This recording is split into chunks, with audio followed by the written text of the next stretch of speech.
When people find out I write about time management, they assume two things. One is that I'm always on time, and I'm not. I have 4 small children, and I would like to blame them for my occasional tardiness, but sometimes it's just not their fault. I was once late to my own speech on time management. We all had to just take a moment together and savor that irony. The second thing they assume is that I have lots of tips and tricks for saving bits of time here and there. And sometimes I'll hear from magazines that are doing a story along these lines, generally on how to help their readers find an extra hour in the day. And the idea is that we'll shave bits of time off everyday activities, add it up, and we'll have time for the good stuff. And I question the entire premise of this piece.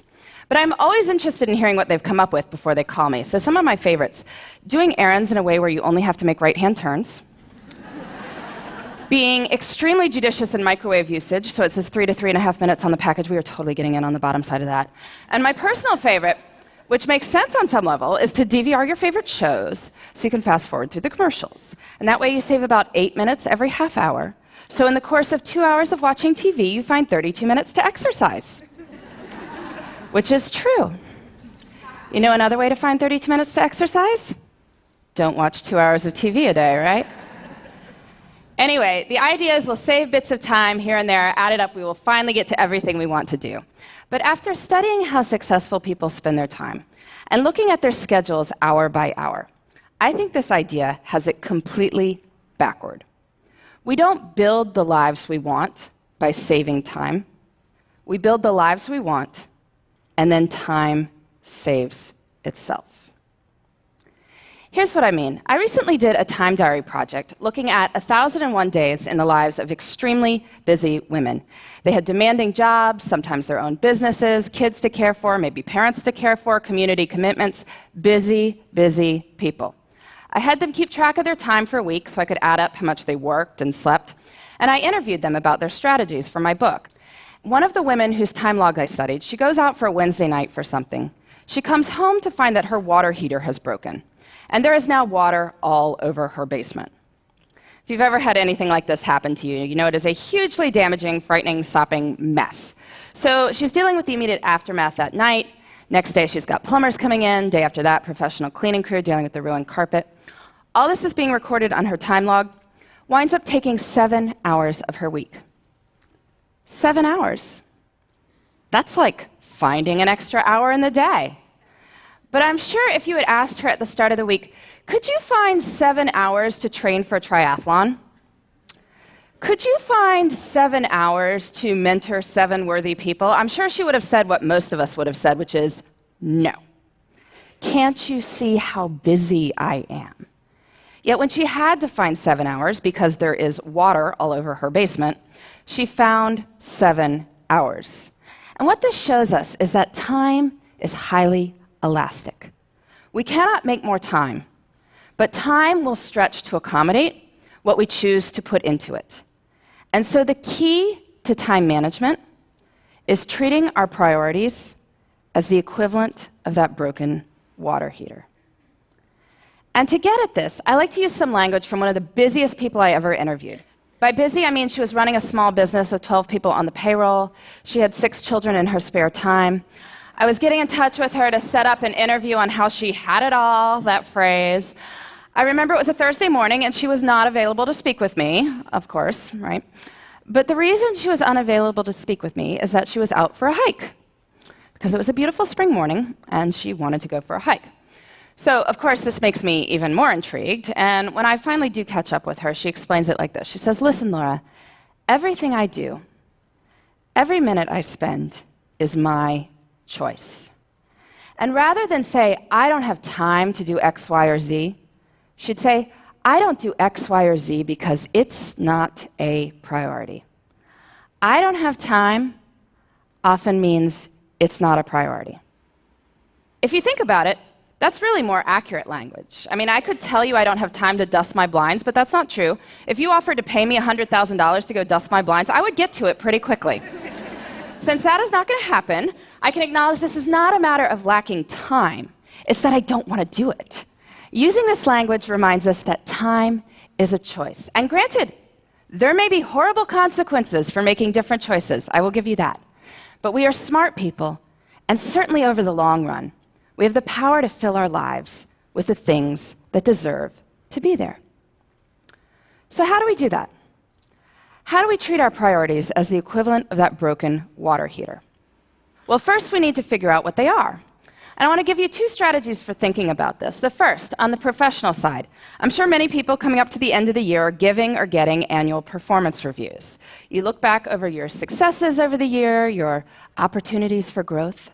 And this serves its purpose, but I find it's more effective to do this looking forward. So I want you to pretend it's the end of next year. You're giving yourself a performance review, and it has been an absolutely amazing year for you professionally. What 3 to 5 things did you do that made it so amazing? So you can write next year's performance review now. And you can do this for your personal life, too. I'm sure many of you, like me, come December, get cards that contain these folded up sheets of colored paper, on which is written what is known as the family holiday letter. Bit of a wretched genre of literature, really, going on about how amazing everyone in the household is, or even more scintillating, how busy everyone in the household is. But these letters serve a purpose, which is that they tell your friends and family what you did in your personal life that mattered to you over the course of the year. So this year's kind of done, but I want you to pretend it's the end of next year. And it has been an absolutely amazing year for you and the people you care about. What 3 to 5 things did you do that made it so amazing? So you can write next year's family holiday letter now. Don't send it. Please, don't send it. But you can write it. And now between the performance review and the family holiday letter, we have a list of 6 to 10 goals we can work on in the next year. And now we need to break these down into doable steps. So maybe you want to write a family history. Well, first you can read some other family histories, get a sense for the style. And then maybe think about the questions you want to ask your relatives, set up appointments to interview them. Or maybe you want to run a 5K. So you need to find a race and sign up, and figure out a training plan, and dig those shoes out of the back of the closet. And then, this is key, we treat our priorities as the equivalent of that broken water heater by putting them into our schedules first. And we do this by thinking through our weeks before we are in them. I find a really good time to do this is Friday afternoons. Friday afternoon is what an economist might call a low opportunity cost time. Most of us are not sitting there on Friday afternoon saying, I am excited to make progress toward my personal and professional priorities right now. But we are willing to think about what those should be. So take a little bit of time Friday afternoon, make yourself a 3-category priority list: career, relationships, self. Making a 3-category list reminds us that there should be something in all 3 categories. Career we think about, relationships, self, not so much. But anyway, just a short list, 2 to 3 items in each. Then look out over the whole of the next week and see where you can plan them in. Where you plan them in is up to you. And I know this is going to be more complicated for some people than others. I mean, some people's lives are just harder than others. It is not going to be easy to find time to take that poetry class if you are caring for multiple children on your own. I get that. And I don't want to minimize anyone's struggle. But I do think that the numbers I am about to tell you are empowering. There are 168 hours in a week. 24 times 7 is 168 hours. That is a lot of time. If you are working a full-time job, so 40 hours a week, sleeping 8 hours a night, so 56 hours a week, that leaves 72 hours for other things. That is a lot of time. You say you're working 50 hours a week, maybe a main job and a side hustle. Well, that leaves 62 hours for other things. You say you're working 60 hours. Well, that leaves 52 hours for other things. You say you're working more than 60 hours. Well, are you sure? There was once a study comparing people's estimated work weeks with time diaries. Found that people claiming 75-plus-hour work weeks were off by about 25 hours.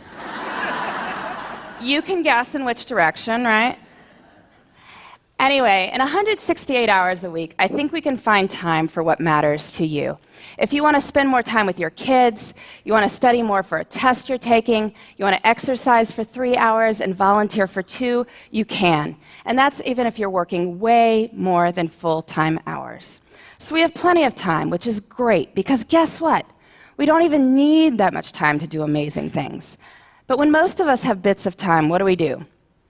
Pull out the phone, right? Start deleting emails, or otherwise we're puttering around the house or watching TV. But small moments can have great power.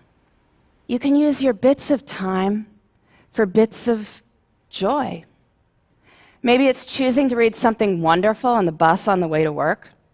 I know when I had a job that required 2 bus rides and a subway ride every morning, I used to go to the library on weekends to get stuff to read.